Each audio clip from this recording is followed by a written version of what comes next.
नमस्ते दोस्तों। आज हम लोग एज ऑफ चौसर से रिलेटेड कुछ इम्पोर्टेंट पॉइंट्स को डिस्कस करेंगे। तो पहला पॉइंट्स है 100 ईयर्स ऑफ वार, जो 1337 में स्टार्ट हुआ था और 1453 में अंत हुआ था।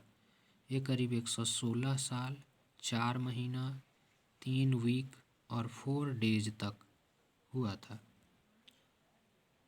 दूसरा पॉइंट है बैटल ऑफ क्रेसी, जो 26 अगस्त 1346 को हुआ था। इसमें फ्रेंच आर्मी, जिनको लीड कर रहे थे किंग फिलिप द सिक्स्थ, और इंग्लिश आर्मी, जिनको king Edward the third lead कर रहे थे, इन दोनों के बीच में ये वॉर हुआ था। Third point, the battle of Poitiers, ये 19 सितंबर 1356 को हुआ था। इस वार में इंग्लिश आर्मी का विक्ट्री हुआ था और ये 100 ईयर्स वार का एक बहुत ही इम्पोर्टेंट वार माना जाता है। ग्रेट प्लेग और ब्लैक डेथ, जो 1348 में हुआ था, जब चौसर का एज करीब 9 वर्ष था। बताया जाता है कि इंग्लैंड में उस समय की पॉपुलेशन को आधा पॉपुलेशन इस महामारी के कारण समाप्त हो गया था।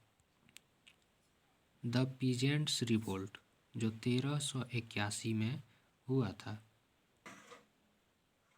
अब हम लोग स्टार्ट करते हैं जॉन विक्लिफ, जिनका बर्थ होता है 1324 में और इनका डेथ होता है 1384 में। जॉन विक्लिफ ने ही लैटिन बाइबिल को इंग्लिश में ट्रांसलेट किया था। जॉन विक्लिफ एक philosopher, scholastic, biblical translator, reformer, priest और यूनिवर्सिटी ऑफ ऑक्सफोर्ड के प्रोफेसर भी थे।